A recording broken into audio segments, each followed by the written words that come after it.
Good evening, everyone. Good evening. Come on, you gotta say it louder. Good evening, everyone. Good evening. My name is Jose Oliva, and I have the pleasure to be here with such a great group of individuals to talk on an important topic, which is AI.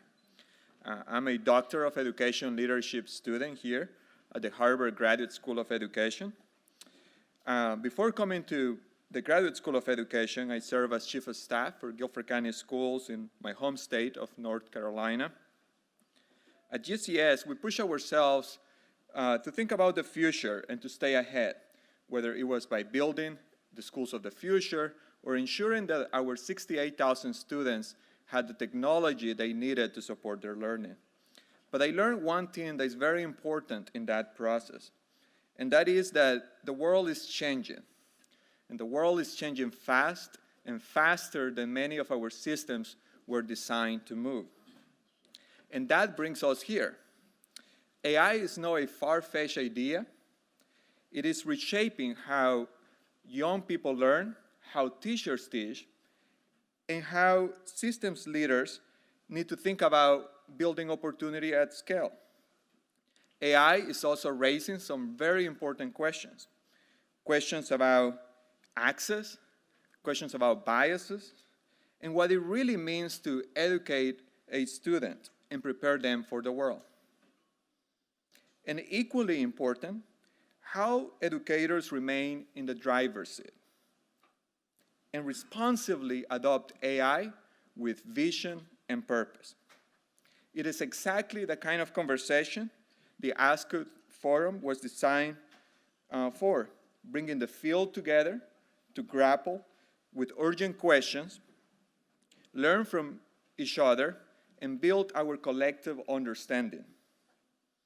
It is now my honor to introduce someone who embodies the spirit of purpose and inquiry in every facet of her work, and that's our Dean, Noni Lesa. She needs no introduction, but I will share a few parts of her resume, which is really impressive. Her career has been devoted to improving learning opportunities and literacy outcomes for children and youth across the country. And she has led some of the most ambitious research practice partnerships from San Diego to New York City to here in Massachusetts. And through the Soul Saints Early Education Initiative, she's ushering a new era of science, policy, and leadership in early education. And listen to this is very important, working across 50 states and 98 countries. As our dean, she continues to push us to ask the hard questions, especially in a field that is navigating complexity, change, and emerging technologies. So please help me welcome the Dean of the Harvard Graduate School of Education, Noni Lesa.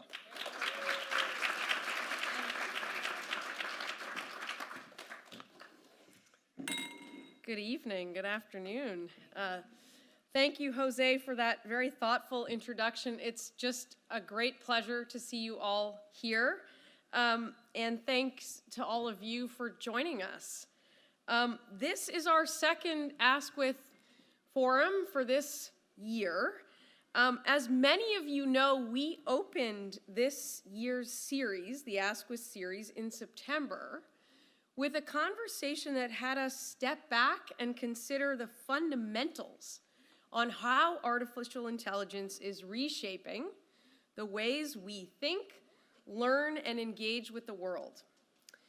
That forum in September asked us to grapple with big questions. What does AI mean for human cognition? For the way we navigate a world of accelerating complexity? What does AI mean for the future of schools and of schooling? Tonight, we're going to build directly on that foundation, moving sort of from theory to practice, from the conceptual to the concrete. What does AI actually look like in classrooms, in districts, in tools designed for real learners with real strengths and real needs? How are educators, designers, and researchers testing, refining, and stress testing what these technologies can do, and equally important, what they shouldn't do? This is exactly the kind of inquiry that is core to our mission here at HGSE. Because when we talk about AI in schools, it's important to remember that we're not really just talking about technology. We're talking about opportunities for students, for educators, and for communities. We're talking about ensuring that every learner benefits from innovation. We're incredibly fortunate this evening to have a panel that engages each of them in work that sits at the intersection of these very questions and aspirations. Keith Parker is superintendent of Elizabeth City-Pasquotank Public Schools in North Carolina. He's leading a really innovative micro school pilot. It's probably one of the most leading pilots in the US right now, and in a rural scenario, no less, by integrating AI-supported instruction in ways that are hands-on, community-grounded, and deeply focused on student outcomes. Keith brings that rare combination of district-level leadership and practitioner insight that is so invaluable for all of us who think about systems-level change and progress. Yenda Prado, an HGSE alum, is an emerging technologies researcher, educator, and author whose work focuses on inclusive, human-centered uses of technology in learning. I'm going to admit that Yenda was a student in 2005 when Noni Lasso was a brand new assistant professor of education here at the Harvard Graduate School of Education, and I looked much younger. Yenda leads the UGAIN Reading National Leadership Initiative and serves as a learning sciences research analyst at Digital Promise.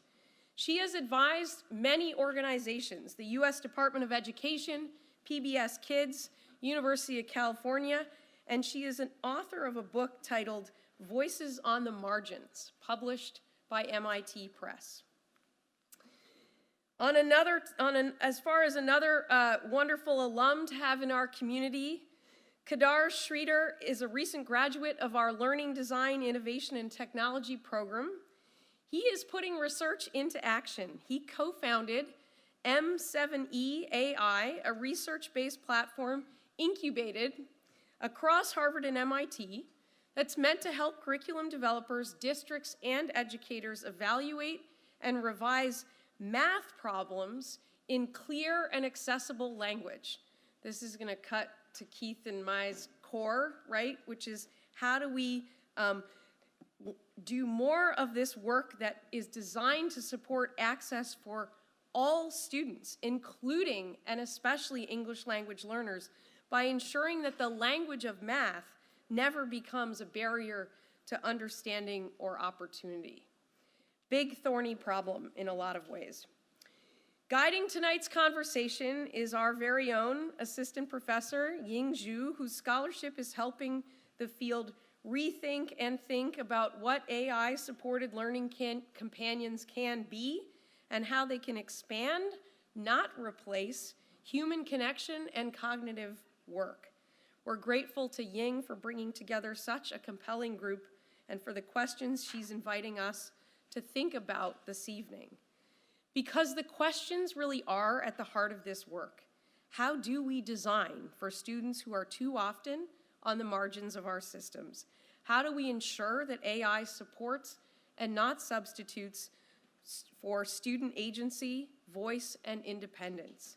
How do we make thoughtful decisions about the boundaries between human and machine work? And how do we build the evidence base we need to scale what works without losing the nuance that makes it work in the first place? These are tough questions. They require discipline, creativity, skepticism, and optimism all at once. And they require exactly what we have in this room tonight: leaders who are piloting, questioning, adapting, and refusing to wait for perfect clarity before taking steps to improve the experiences of learners. So I want to thank you all for being here and for the ways you are pushing forward the field with intention and care. To our students, faculty, alumni, partners, and community members joining us here in this room and online, thank you so much for the partnership and for the engagement. I'm going to now turn it over to Ying and our panel. We are at a great moment for this conversation. Thank you.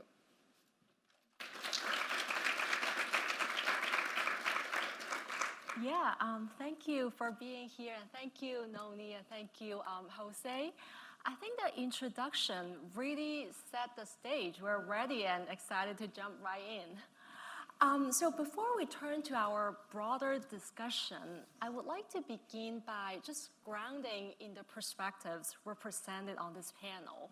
I would like to invite each of our panelists to spend about 5 minutes to share their journey, how they enter this space, and how their work brings to this conversation. Can I start from you, Kedaar? I know you're developing this AI-supported approach to help reduce the language barriers for students to engage in math learning. Can you walk us through how that works and how you came about this idea? Yeah, of course. Oh.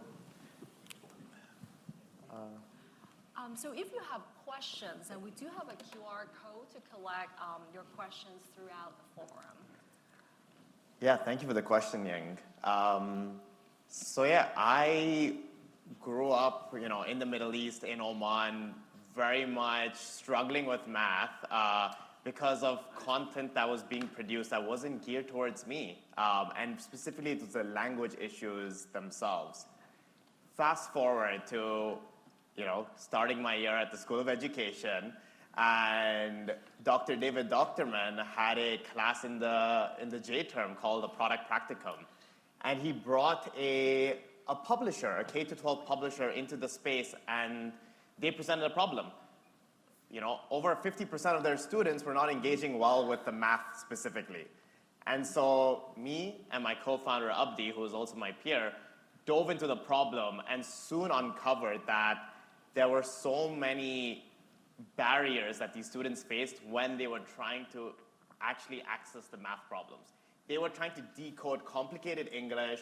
They were trying to work between, complicated sentences, embedded syntax, situations that weren't universal or relatable to them. And what this ended up becoming was, we're not testing students' math ability, we're testing their ability to decode language. And so for us, it was now that we've exposed this problem, how can we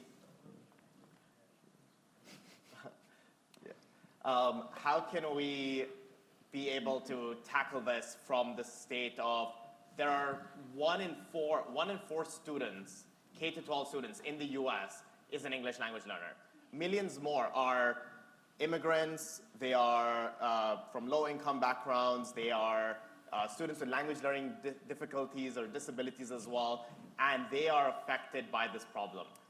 Teachers have burdens in the classroom. We spoke to 40+ teachers, and they were, the sort of big cries we heard were about, I have to rework or rewrite problems on the fly, or be able to translate problems for students, because they're asking me questions about the language and not the math. District leaders were sort of in this space of, how do I best adopt curriculum that matches sort of the linguistic backgrounds of my students in my district?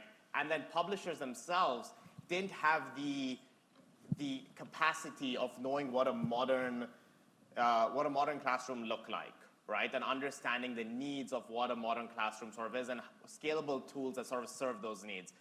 And so my co-founder and I, Abdi, we built M7E AI, and this all started with research. We synthesized over 330 peer-reviewed papers. We developed these 7 criteria, hence the name M7E, M7 Education, in order to figure out what are the common things we're seeing anywhere from linguistics to translanguaging to mathematical pedagogy and these language routines, and better understanding how can we best create content that still aligns with standards, that still keeps rigor, but solves the problem of how can we now get, re-express problems that are more understandable, that are more comprehensible, that improve that clarity.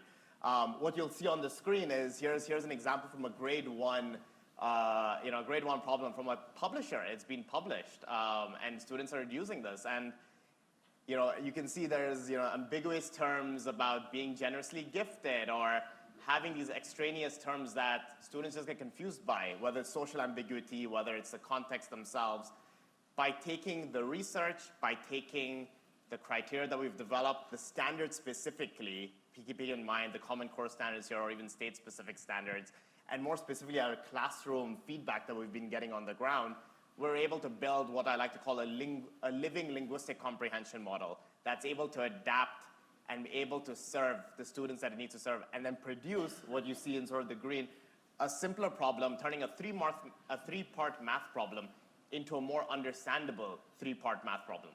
Math doesn't change, rigor doesn't change, but language does change to make it more accessible overall. So the goal in general for us has been, how can we improve curriculum before it even hits the classroom? How can we best serve? Our theory of action was, how do we best serve the upstream before districts have to purchase curriculum, before teachers have to teach it, and before students have to engage in the struggles that they face in the classroom there. And that's sort of the story of M7E AI. Yeah, thank you. It's really inspiring to hear how you started from an authentic real-world challenge and grounded in research, and then developed this evidence-based solution. I would like to turn to Keith. I'm very inspired by the AI-supported micro-school model in your school district. I'm curious if you could share a few concrete examples and how the learning plays out in the student's perspective day to day in those schools. And also, as a district leader, what prompted you to embrace that idea? Absolutely. Well, good evening, everybody, and Ying, thank you for the invitation. I'm so thrilled to join everybody this evening. And I also want to thank the university and the dean for just the gracious welcome and hospitality that you all have shown us here. So thank you so much. And thank you all for coming out on this cold evening, which I think dodged a blizzard, and hopefully that'll continue to be the case. But I'd like to share just a little bit about the space that I'm coming from as I join you this evening. But I had an opportunity to serve as a high school social studies teacher. I then became a school principal for a K-8 global school in Eastern North Carolina, and had an opportunity to serve in some district leadership positions. And in 2022, I moved to Elizabeth City, which is a coastal community on the coast of North Carolina. We are about 30 minutes from the Outer Banks of Eastern North Carolina. You can get to Nags Head, Kitty Hawk, Kill Devil Hills in a very short amount of time from where we are. You also can drive to Chesapeake, Virginia, and be there in about 30 minutes. So we're nestled in the northeast corner of Eastern North Carolina. Fun fact, the Wright brothers spent the night in Elizabeth City before they went to Kitty Hawk to fly the plane. So, that's sort of the factoid maybe takeaway that everybody has if anybody's playing trivia later tonight. Maybe that'll help somebody. But, my whole career has been spent in rural communities. And I think that's important for me to say, because that's certainly a lens that I bring to the conversation. And in North Carolina, in our context specifically, there really are two portions of our state. There is the portion of our state where the 95 corridor runs through, which is near Raleigh, Chapel Hill, Durham, referred to as Research Triangle. And that part of our state is thriving. Actually, North Carolina is the third fastest growing state in the nation in terms of people moving to North Carolina.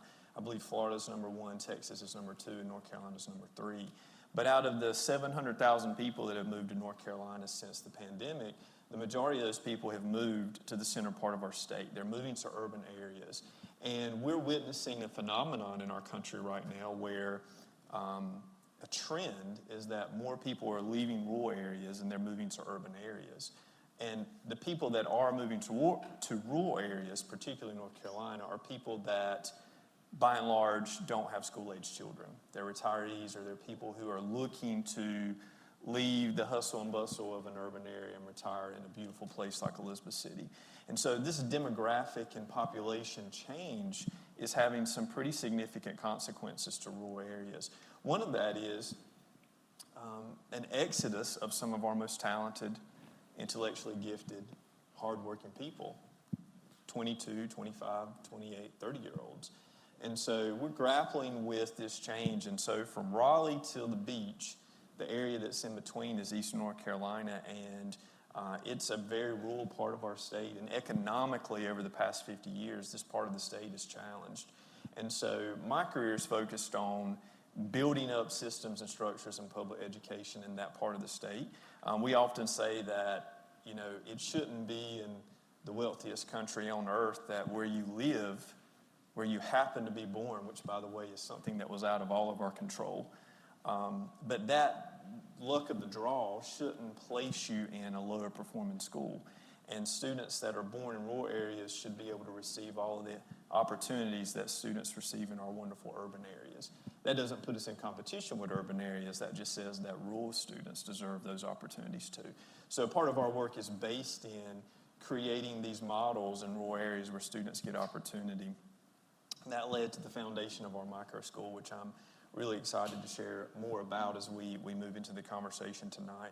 So I couldn't be more thrilled to be here, and I'm just looking forward to sharing something that might be helpful to the conversation. So, Ying, thank you. Yeah, thank you. We look forward to hearing more. And Yenda, you have been in this edtech space as a researcher for a while. Before AI became a thing, you have been looking at how students engage with emerging technologies, especially for students with disabilities. So that became your book, Voices on the Margin. And now you're leading the national effort to integrate AI into literacy instruction.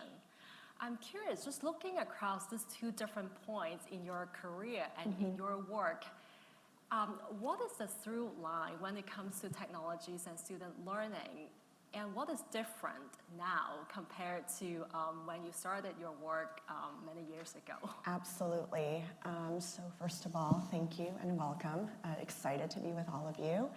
I am an ethnographer by trade. I study how people use technology to support learning.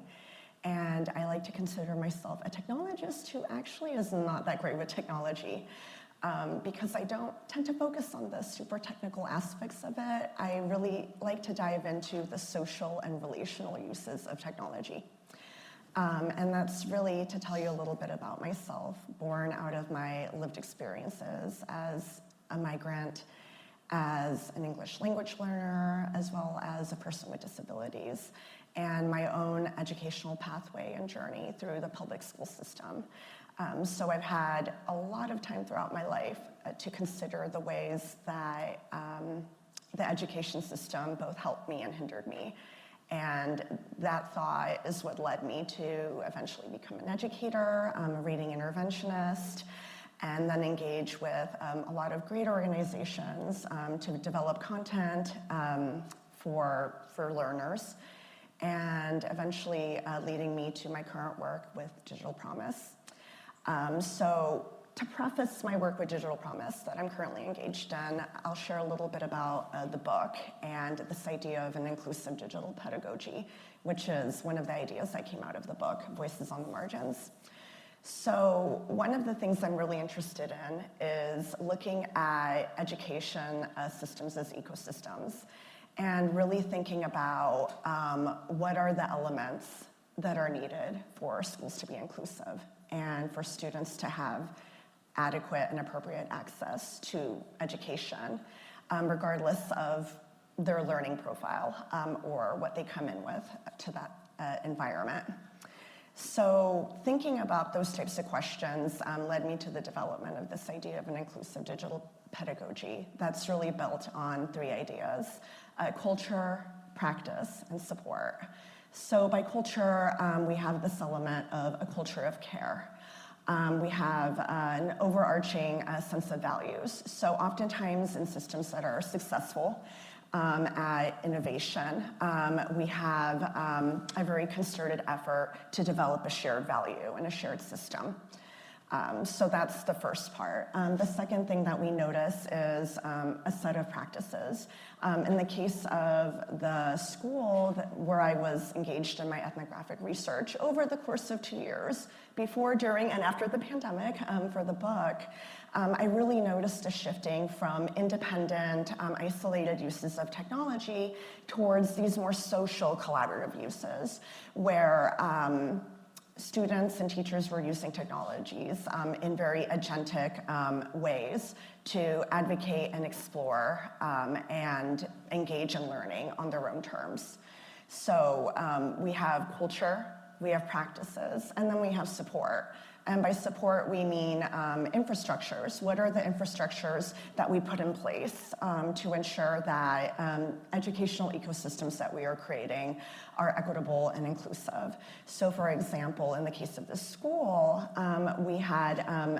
we observed infrastructures around professional development, around truly understanding the attitudes and perceptions that students and teachers came in with regards to technology and how technologies should and should not be used, and making sure to address those tensions within the context of that professional development.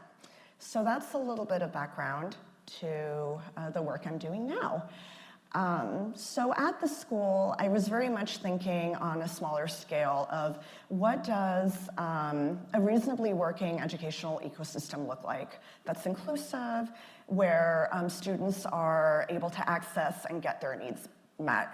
How can we take some of the elements that were found to be successful in that environment and scale them up? So what would that look like on a district level, a state level, a national level? And a really great example of this thinking is the work that I'm currently doing at Digital Promise. So as was mentioned, I'm the National Leadership Lead for YouGain Reading, which stands for Using Generative AI for Reading, R&D Center, and we are one of 4 resource centers that are being funded by IES to explore how generative AIs can be used to support learning. And in the case of YouGain Reading, we're really focusing on literacy outcomes. But to make the connection for how do we think about systems and how do we think about effective systems in the age of AI, I want to go back to this idea of culture, support, and practice. And in the case of YouGain Reading, and I'll talk more about it as we go on in the evening, we really think around culture, around this idea of mobilizing communities to practice. So for example, at YouGain Reading, we've developed a national leadership cohort of educators from school districts across the country. When it comes to thinking about practice and what does practice look like, we're collaboratively engaging in co-designed research. So at YouGain Reading, this looks like interdisciplinary design teams where we are investigating together different uses of AI to develop a reader's theater, to develop dialogic reading agents to support students in their reading. And finally, support. What does that look like? So with YouGain, we're really thinking around the development of agentic infrastructure development. As a national R&D center for us, developing that infrastructure means acting as a convener of ideas of people in spaces. For example, we just had our national leadership listening session, and we're in the process of developing an AI toolkit, a national AI toolkit that will be publicly accessible to district schools and anyone else who would like it. So that's a bit about me and the work I'm doing. Yeah, thank you. It is incredibly helpful and valuable to hear the path each of you brings to this work. I think now let's just dive into reflect on some shared themes that arise across your experiences. I think one thing, when we think about AI and student learning, there is a concern of students developing dependency on AI, right? So we have national surveys showing students are worried that they might not be able to develop their independent thinking skills because they offload some of the thinkings to AI. And even sometimes AI is not standing in for students in the thinking process. The kind of scaffolding AI provides could also kind of reduce the need for students to engage in productive struggle. But just from what I hear from all of you just now, I heard another possibility, which is AI could afford also a different kinds of autonomy and agency and confidence for students as they approach their learning. I'm curious to hear from all of you, how do you walk this line? So how do you kind of navigate the spectrum between, on the one hand, AI could be a form of dependency, and on the other hand, AI could support kind of new forms of student agency? Well, it's a great question, Ying. I think built into the heart of that is a recognition that our students are probably more likely to be dependent on AI as a tool if they're confronted with outdated information sharing assignments. You know, AI does really well at doing the math problems for homework for a fourth grader, right? So I think built into the heart of it is a recognition that there's a large degree of irrelevance to a majority of the things kids do when they find themselves in a schoolhouse from 8 to 3. So I think the question here is, how do we redesign the school experience where we move away from exclusively thinking about school as a tool for information sharing, but we think about school as a place of learning experiences. And I think there's a big conversation there to have about that. In our traditional model, it just does not, it's not conducive to the experience as much as it is. So you need to learn this thing. You know, it is very easy to be dependent on AI to learn this thing, to do this thing. You know, but AI is a tool that can support an experience. And so part of what we built into our micro school and we're thinking about district-wide is, how does the experience of school evolve? And how do we take some of the experiences we all love and think about with school and expand and replicate those at scale across classrooms across the district? So I think that is one thing I would add there. One example that I could give you that might be helpful to the question is, and I think your research sort of dives into the literacy part of this quite a bit, Yenda, but I recently saw a teacher use AI in a way where the teacher was going to have students read some informational text to set them up to then read a novel. And the teacher had done some training with the students on prompting. You know, I think we're finding that across classrooms that there's value in us as a school district teaching folks how to prompt and engage with AI, because the way you prompt and the way you engage with it could produce an entirely different response from the model. And so that's one thing. So the teacher had done some work with students to understand like how to prompt an AI generator. And before the teacher went into the informational text that then would springboard into the novel, the teacher had the students ask AI to generate a character guide. And so the students spent some time like reviewing the character guide so that they could familiarize themselves with the characters they were about to read. Then the teacher had the students go in and read some excerpts from the novel, a chapter. Teacher had the kids go back to AI and asked AI to assume the persona of one of the characters. The teacher stopped the reading and gave the students a moment to dialogue with AI about what they just read, but AI was assuming the persona of one of the main characters. So it was almost like the kid was having a real-life moment talking to the character from the book.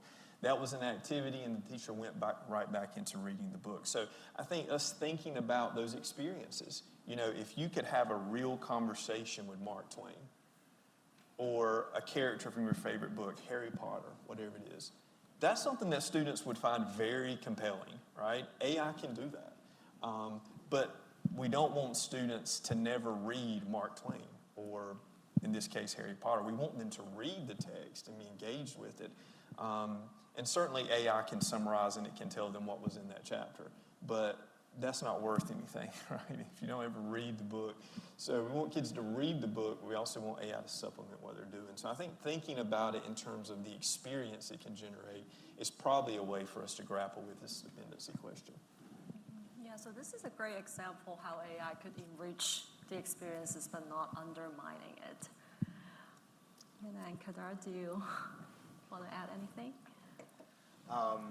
Yeah, it's such an interesting tension, right? Dependency, agency, how do you build something that, AI doesn't replace your judgment or your thinking as a student, but still, can you build something that effectively empowers what the goals are? The way that I've been approaching it specifically from the edtech startup sort of view is how do I build something that helps the ecosystem in general, right? It's not, what I'm building is not student facing, but it helps sort of all these levers and these stakeholders sort of through the ecosystem where you're helping reduce teacher burden and improving sort of the classroom experience. You're helping get better curriculum that's helping sort of, the district experience, and then, sort of upstream to the publishers themselves. I think in general, the way that I view it is AI can only be used in an instructional setting if students can understand what's in front of them to begin with. And once that is there, and once we use sort of AI and sort of like a collaborative effort between these different stakeholders, between these macro and micro levels, that's how you're able to sort of drive, okay, how do I now build educator agency? How do I build district leader agency? How do I build publisher agency? And all of those are contributing factors to the point where now students have effective learning environments where now they can all start to explore, build their own agency, figure out the best paths there as well. Something that I learned here at the school actually from Professor Tina Grotzer was the idea of creating really well-baked learning experiences where something that I try to build into my product is the foundations of the learning sciences, right? How do we remove unnecessary or irrelevant struggle and focus on the productive struggle, the desirable difficulties that come across with actually building up a student's core sort of knowledge where they're able to now question and make decisions and even be able to question what an AI might be able to output and be able to evaluate that themselves. So I think it's sort of it's more of a system level kind of issue to begin with. I would also add, jumping off of the idea of cultivating a student agency, is taking a step back to even consider what is agency, what is dependency, what are the things and the actions and the thought processes that we need to engage in to move from a state of dependency to agency. And two things that we're really looking at in the work we're doing at UGain is choice as well as expertise. So to move towards having a greater sense of agency in whatever we do, we need to have choice, and we need to feel that we are developing a certain sense of competency or expertise. So in this example, we can talk about things like code design when it comes to AI, that if we really want people to feel a sense of agency in their understanding and use of these technologies, we need to have students, we need to have caregivers, we need to have educators involved in the actual code design of these technologies. So what does that look like? For us, that looks like researchers going into the school communities, developers going into the school communities, and engaging and testing things out and seeing what sticks and what doesn't, and going through these rapid iterations of design. So that's one element of doing and of choice and of giving voice to, these are the things that I need for this technology to do to give me what I need to have access to my learning. So that's one element. Another element, in addition to the element of choice, is the element of expertise. So what does that look like? One example could be AI literacy, which is a term we've heard, right? Like AI literacy, we all have to improve our AI literacy. Well, what does that really mean? That really means improving our competency, our understanding, and our expertise around what can and cannot be done with AI. It means understanding and helping ourselves understand, first of all, and working with each other and with educators and with students and with caregivers in our communities to develop that understanding of, what are the strengths that we as people bring, right? Humans are masters of context. They're master and pattern seekers, right? These are strengths that we bring to the judgments that we make about the world around us, right? These contextually rich judgments. We know that AI is not actually really great with context. It's pretty context blind. We have to train it to do stuff. But we also know that AI, great with pattern recognition, great with statistical inferencing. So once we understand the things that, as of now, AI can and can't do, we can start thinking about, well, what are the types of tasks that AI could serve in? And what are the types of things that we should and should not be doing? And how do we support our school communities to develop the necessary AI literacy to feel empowered to make their own choices about how they choose to use or not use AI and in what context? Yeah, so since you brought up AI literacy, I'm curious, Keith, for the students at your micro school, they're exposed to AI in their day-to-day learning. And how do you think this kind of AI exposure and AI usage influences their development of AI literacy and understanding what AI can do and what AI cannot do for their learning? Yeah. So I'll share maybe just a brief context of how we got to our micro school and how we're defining a micro school, because I think that's a great question about how AI is helping supplement the learning experience in the school. So I came to Elizabeth City in 2022. This has been my first superintendency. I spent time as a teacher and as a principal, and I think in my life, the moments where I have learned the most is when I just kind of ran head on into an opportunity and sometimes also a challenge as well. But when I came to Elizabeth City, 8 of our 13 schools have been identified as low-performing schools. There had been a series of turnover in the superintendency in the past 7 years. I think there had been 5 superintendents in 7 years in the district. The state of North Carolina had taken over the district. It was identified as a low-performing district. And so when I came, we were sort of in a moment of soul-searching, and we were in a moment of creating stability. We were in a moment where we had to grapple with the fact of what we're doing is not working. And, that's a hard conversation to have sometimes, because to accept this idea of what we're doing is not working, you gotta look in the mirror. You gotta actually look at yourself and say, like, we're the reason why we are where we are. And that's a hard thing to do. And so we immediately began some school turnaround initiatives. Part of that involved working extensively with school principals to make sure we had the right principals in the right place, because there is no such thing as a high-performing school without a high-performing principal. Those two things don't exist unless they're existing together. I'm just curious, though, how many K-12 educators do we have in the room, just by a show of hands here? Can we give all these people a round of applause right here to join us this evening? How many university staff or professors or folks do we have in the room? So awesome. Let's give them a round of applause. And how many in the room is a champion of public education? All right, so we got everybody in here, right? But I specifically just wanted to shout out our educators here, but we know that high-performing schools exist because of teachers that perform at a high level. And so we had to grapple with what's not working. We spent a year and we went on a community design process with our community to figure out what do we want to be true for children, for young people, when they walk in the 4 walls of a schoolhouse. We had some really rich conversations. And one of the things that resoundingly students told us about their positive experiences in school when asked the question of what do you love about school and what's a memory in school that you love, resoundingly it always related to a teacher.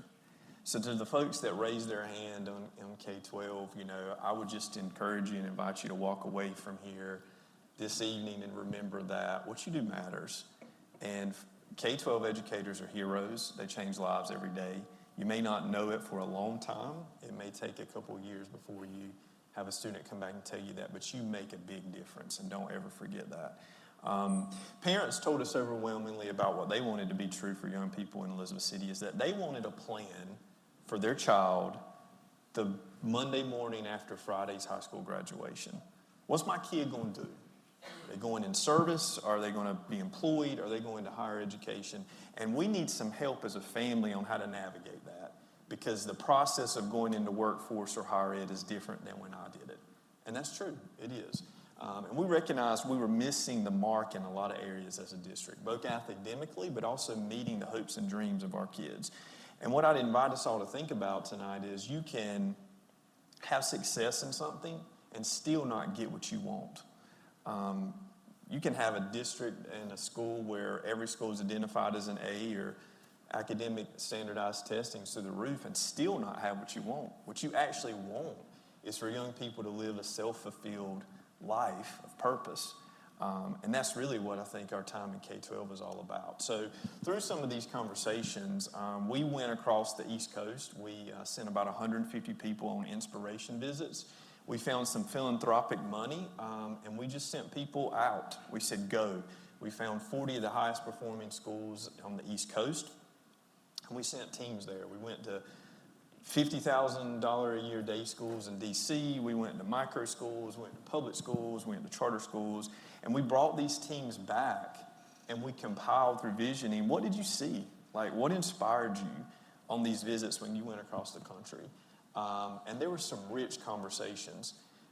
What was a theme is that there are incubators of innovation happening in this country that's not widely known, that public education has got to recognize. And it's happening in homeschools, it's happening in private schools, and it's happening in charter schools. And the public school, traditional public school model has not integrated a robust research and design innovation approach. And to folks that work in public K-12, what I would invite you to think about is we better do that pretty quickly, because we are losing relevancy at an accelerated rate. And if we don't change the way and the feel and what happens from 8 to 3 when children are in the four walls of a public schoolhouse, we run the risk of being left so far behind in what's happening that we may not be able to catch up. And I don't say that as a way of casting sort of a cloud over the evening, but almost sort of as a rallying point about the work that you do every day. And so that case for change led us to say, we're going to try something different here. And so we launched a micro school. It's got 25 kids in it in grades 5 and 6. It will expand to grade 5 through 8 as the school launches. But it has become our pressure cooker and incubator. It's a research and experimental school. Testing AI is one of the things we're doing in that school. But we're doing a couple other things in that school. We've removed a lot of bureaucracy around that school. It doesn't have a traditional hierarchical, patriarchal reporting structure. There are 3 adults in there. They're all flat on the org structure. Nobody's in charge. They all 3 have to work together. It's their school. They make decisions based on teams. When they disagree, they figure it out, just like we would want you to do in life. They don't have to call 5 people to get approval for something. If they want to change the schedule of what these kids do during the day, they change the schedule. If they want to do math for 5 days straight, they do math for 5 days straight. So we're experimenting with this idea of agency and ownership with the humans. Another thing we've done in the school is we have required the 3 adults to get a commercial driver's license so that they can drive a school bus. Does anybody in here have a commercial driver's license? All right, no show of hands. I'd invite you to get a commercial driver's license, especially those K-12 people. If you work in a K-12 and you get a commercial driver's license, you will be a hot commodity. You will be a very sought-after person. But they all 3 have a commercial driver's license, and they have their own school bus. So we gave them a school bus that's parked outside of the micro school, and they can take the kids anywhere they want to take them at will within the county. Because they drive the bus. So the teachers will just say, guys, let's load up on the bus. We're going to go downtown, take a water sample for this science lesson by the river. They load up, they drive down there, they come back. So total mobility. Now, in our traditional settings to do that, you have to send in the approval. 5 people have to approve it. A driver has to be assigned, and it could take up to a week to get a school bus. That's crazy. We have 70 school buses in our district. We could be using those for a lot of things during the day. We created that bureaucracy. So the microschool is a way to sort of test pilot what happens when you remove these barriers and give agency and ownership to staff. And so we're seeing some really exciting and interesting things with this. I wanted to share a little bit, and I'm going to wind this answer down here, proverbially land the plane on the answer. But I wanted to give a little bit of context about what this school is. 2 teachers, 1 support specialist, 25 kids. It will grow to 60 kids. So there would be no way 3 adults could teach 60 kids across grades 5 through 8 and differentiate exactly what all of those kids need. The kids will outnumber the adults. So our great experiment here is, can AI be a supplemental tutor, but can it also be a primary means of direct instruction to kids for some portion of the day? And I think that's going to be a game changer for us, because if that turns out to be true, if kids can learn new content in an interactive, engaging way with generative AI, that will prove that the role of the educator is changing right in front of our eyes. And what I would submit to you is we're really in a moment similar to the late 19th century, where the country and the world transitioned to an industrial model. You know, you couldn't have gone to 1880 in New York or Boston or Chicago and told anybody predict what the economy will look like in the 1930s or 50s, but they knew things were changing, and it was. The whole world changed in the late 1800s based on that industrial revolution. It feels like we're in that same space today. You know, who could predict 5 and 10 years what these models will do? But we all know in our heart we're in the midst of a massive revolution. K-12, public K-12, in my observation, has generally had their eyes closed to it. And my rallying call is, let's acknowledge that it's here, acknowledge we don't know what's coming, but acknowledge we have to do something different in the K-12 space if we're going to maintain the relevancy that we've had for the past 100 years. So that's our great experiment. You know, how AI plays out, we're learning.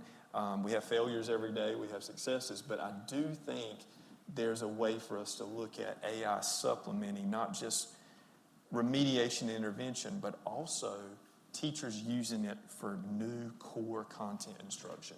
And that's something we're looking at.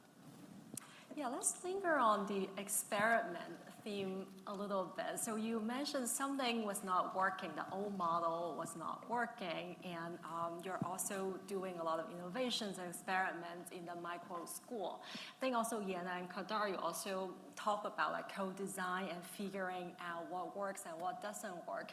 I'm curious, so in each of your own space, and what are some of the concrete indicators of what works and what it means that by an AI approach is working and what it means if an approach is not working? Do you want to share some kind of concrete indicators that you're looking at? Absolutely. So, I mean, I will say this. At the same time, there is both a lot of information and not enough information. I think it is important to recognize the moment we're in. We are in a space that is emerging. There is an emerging evidence space where we are literally in vivo learning what works and what doesn't work. And we do and we don't have a handle, actually, on what these indicators are. So actually, one of the things I think needs to happen is we need to synthesize what we do and don't know.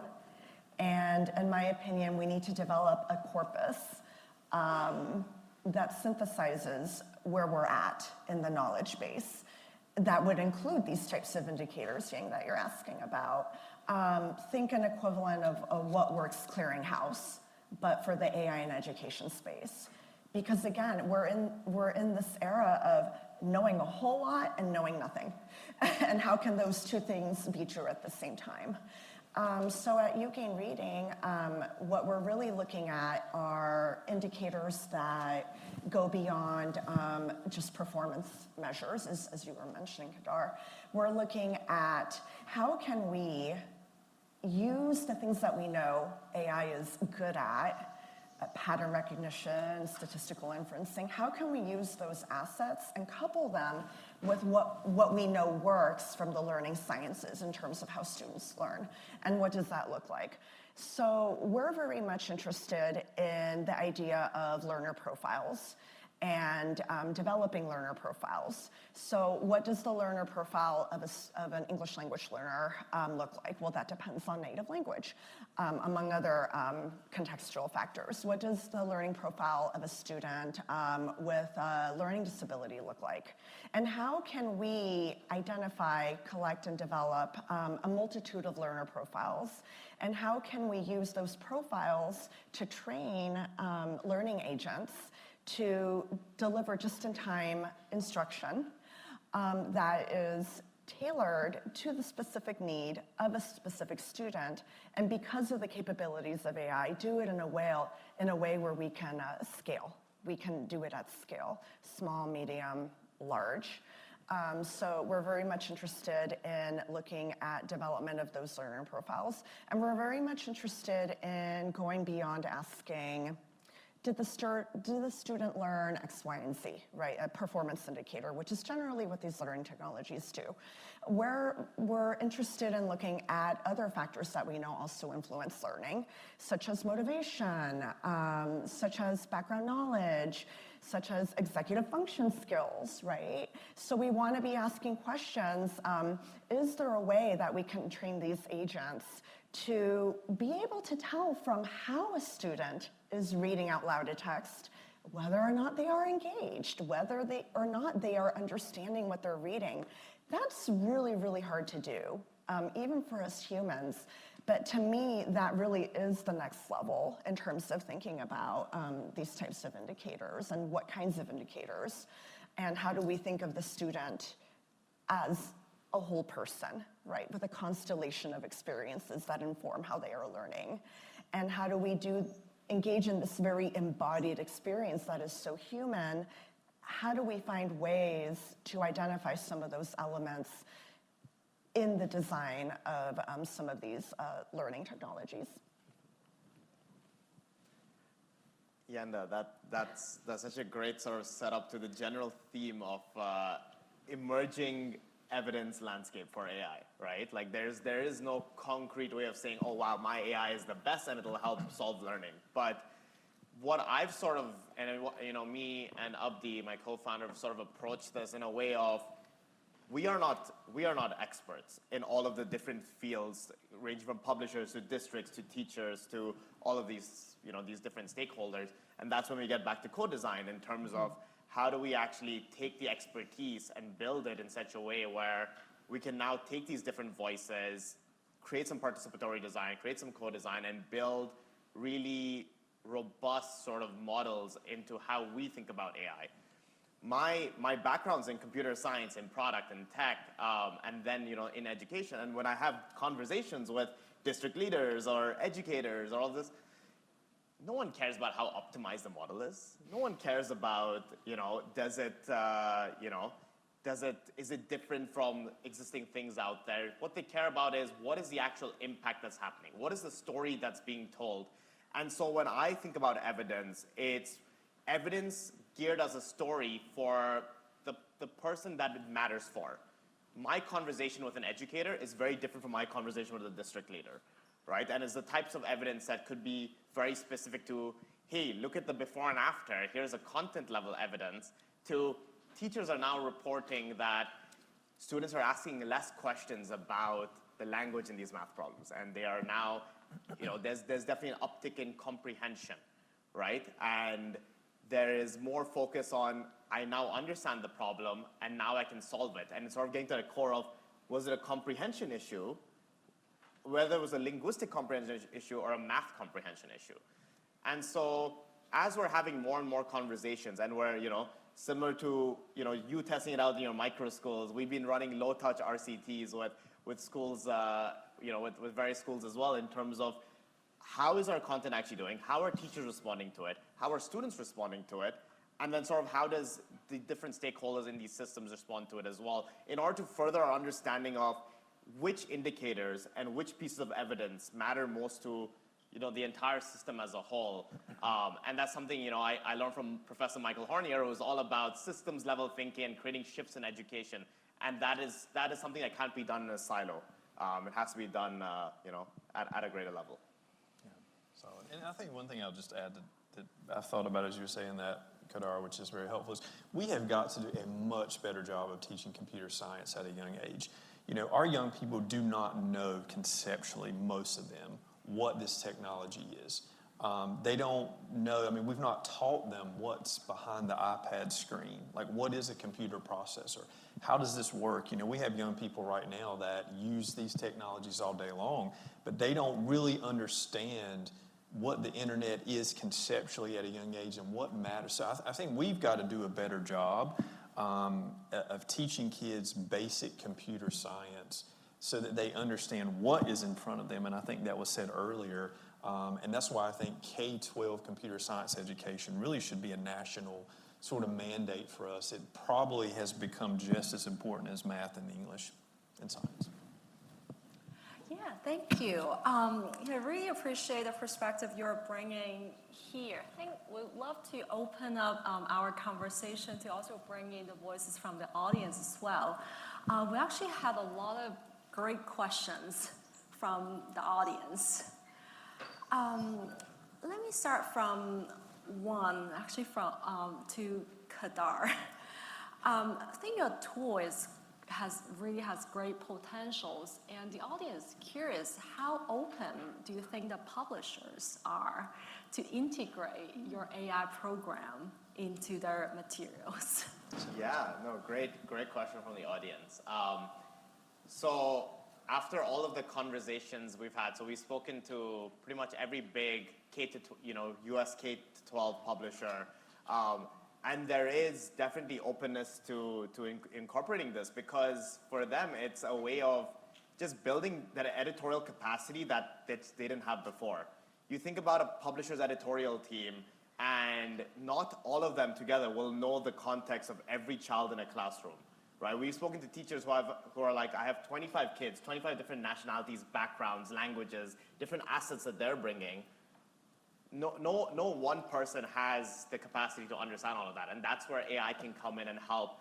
Okay, here is some knowledge, here is some professional development, some capacity building that can occur, and help your editorial teams or help your curriculum development teams really get into understanding more of the needs of the modern classroom, but also being able to scale sort of that impact across past content that might be outdated, that's still going out there, or new content that's coming up that might need to meet new standards as well. So I think there's a lot to say in terms of publishers are open when it comes to how do you create scalable, efficient solutions that leverage AI to best help their teams internally.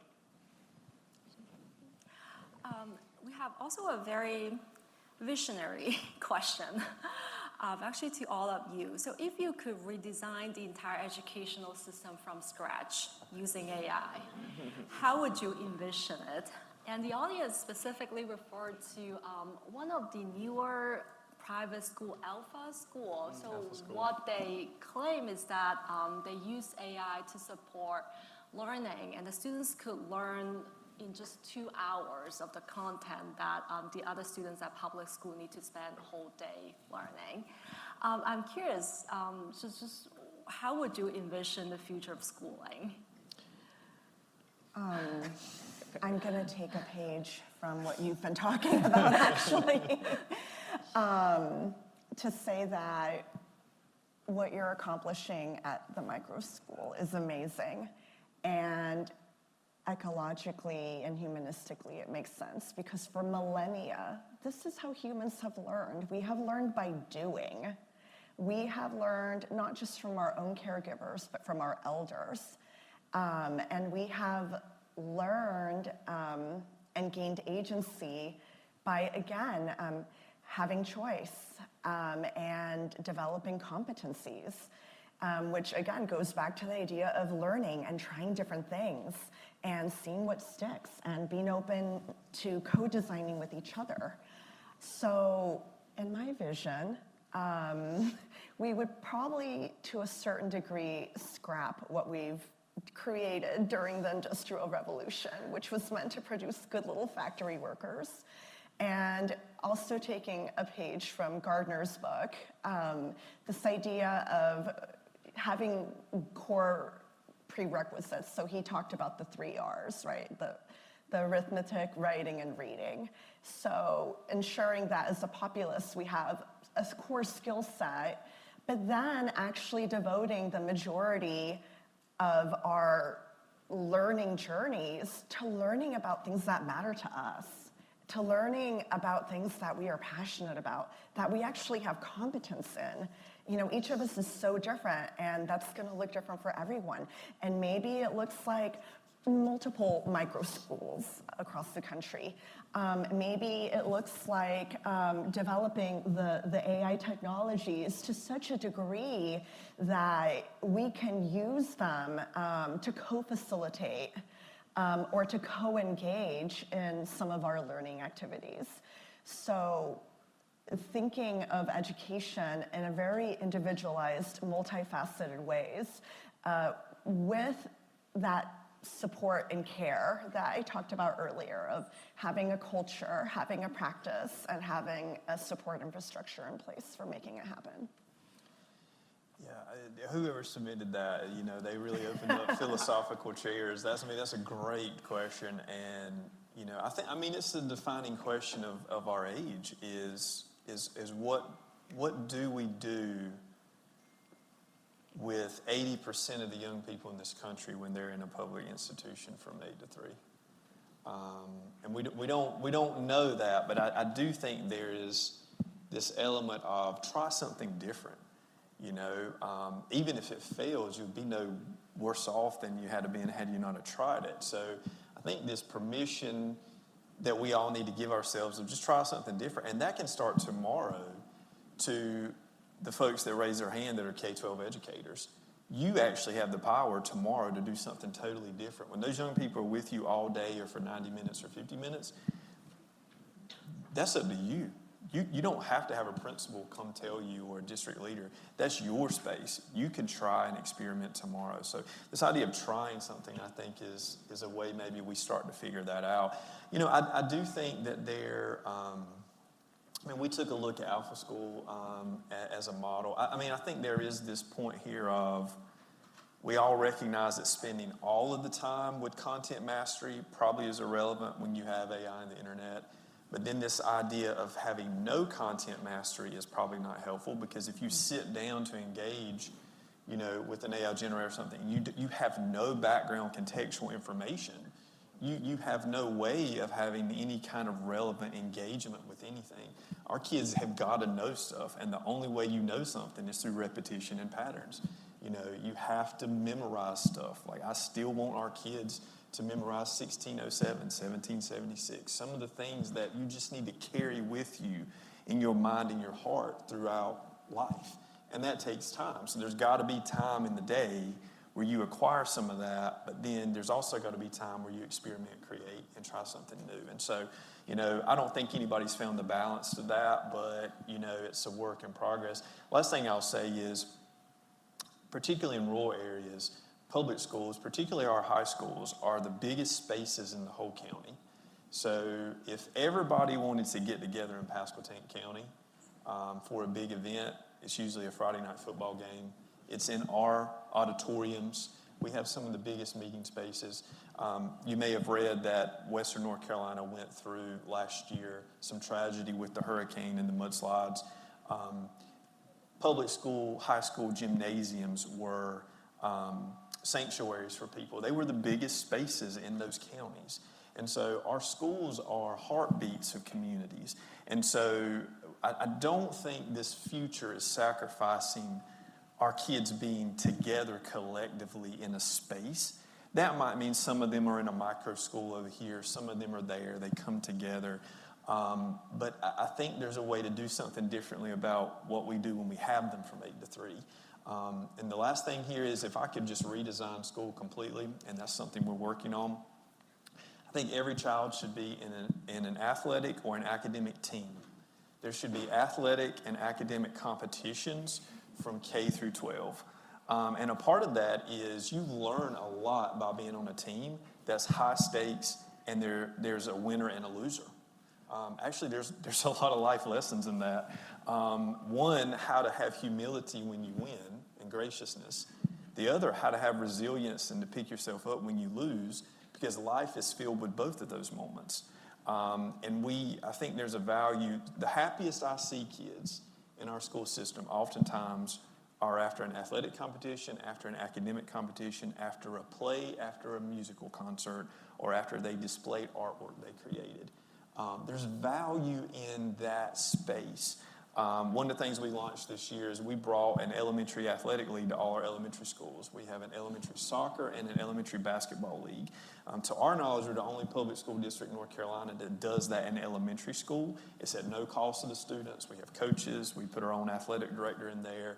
But starting this idea of teamsmanship at a young age, now that is something that the K-12 public space still has a leverage on. And I have not seen an AI model that probably has taken that leverage away from the humans yet. So I think bringing people together in spaces, I wouldn't want us to lose this in this new model. I would just want us to do something differently about what we do when we have the kids under the roof with us. Yeah, so it seems that exactly what role do you think AI plays in your new school model? It seems that what we're really emphasizing is still bringing students together and bringing the community together. It seems that it could have been achieved without AI, without technologies. I'm just curious about what you think.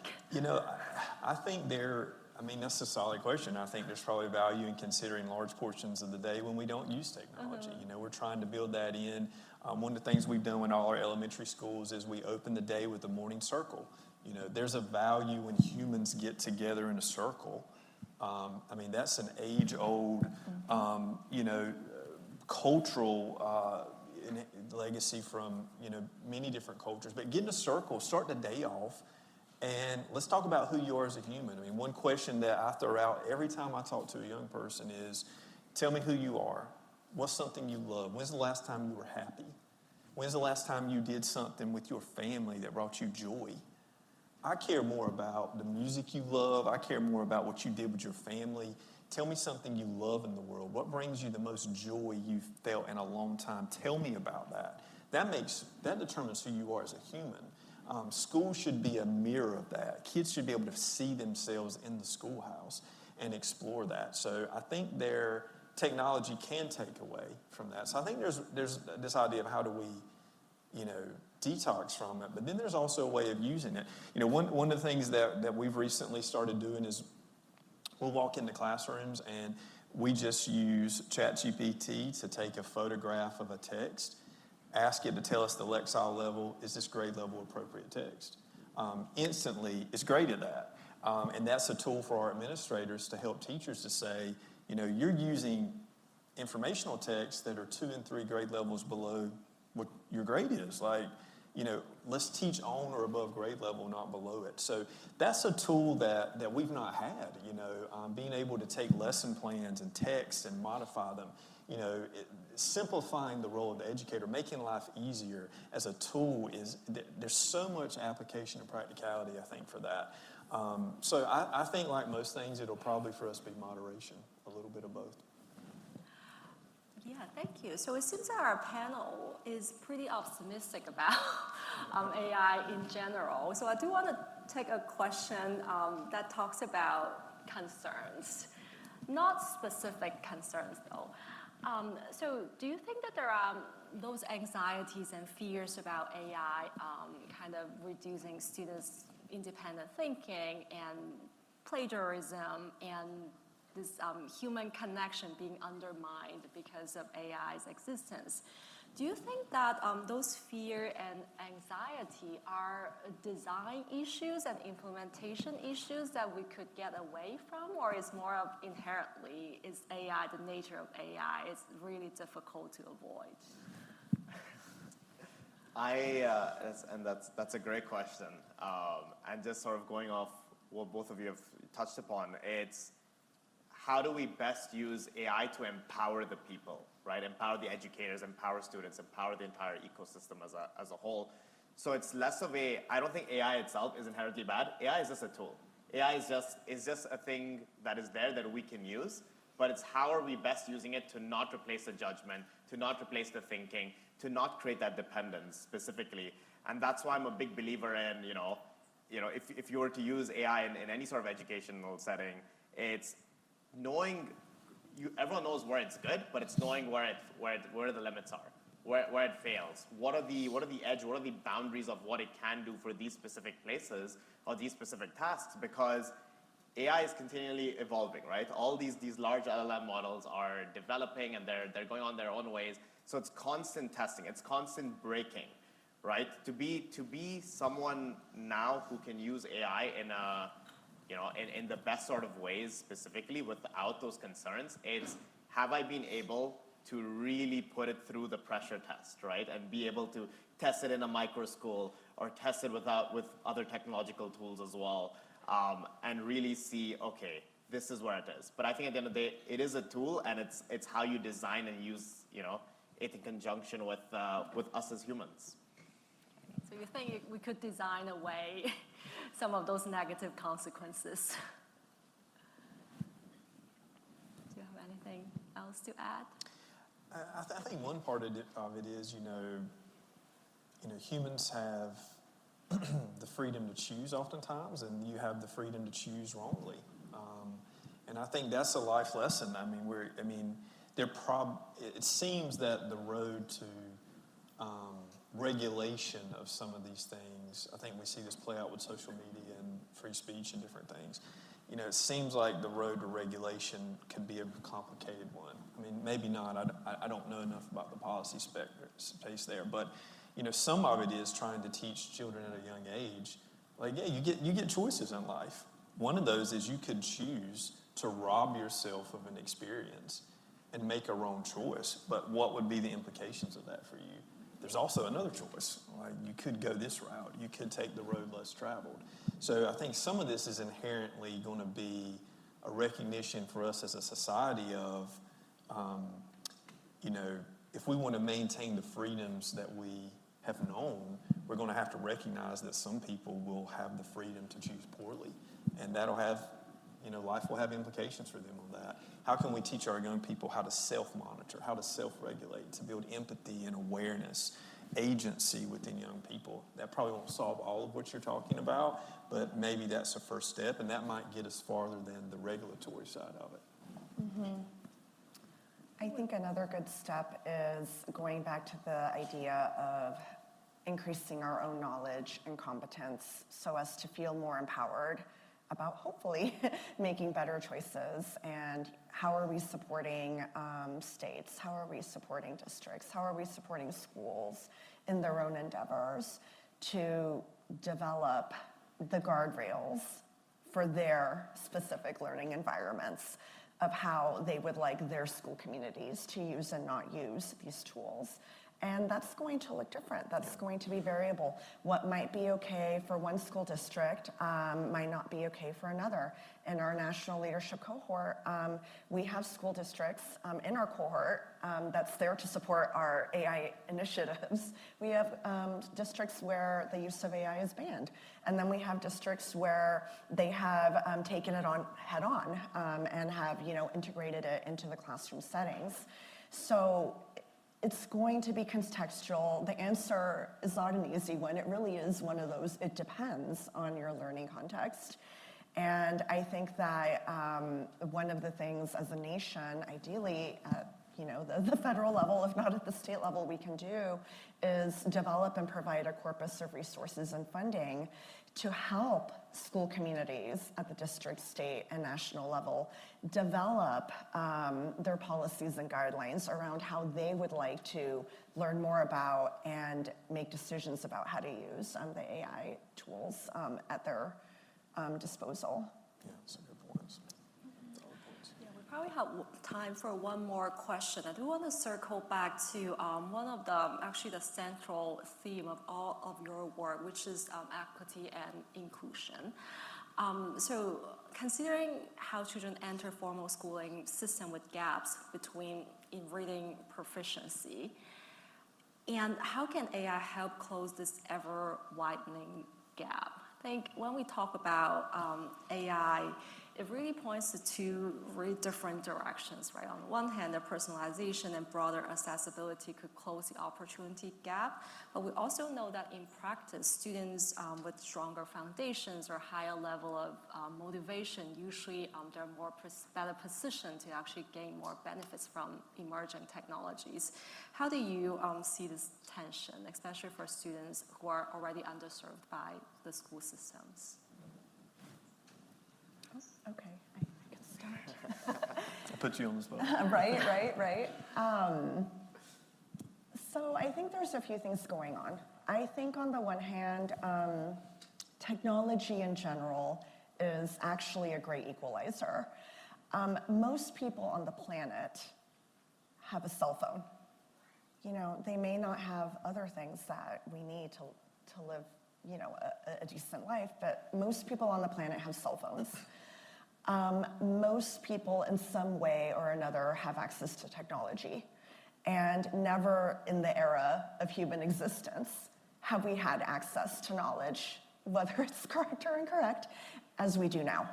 So in that way, this is a level of equity that we have never seen before. On the other hand, and again, I keep going back to this idea of creating support structures that enable us to become a more literate society. In this case, literate around how to use technologies in ways that support us in achieving our learning goals.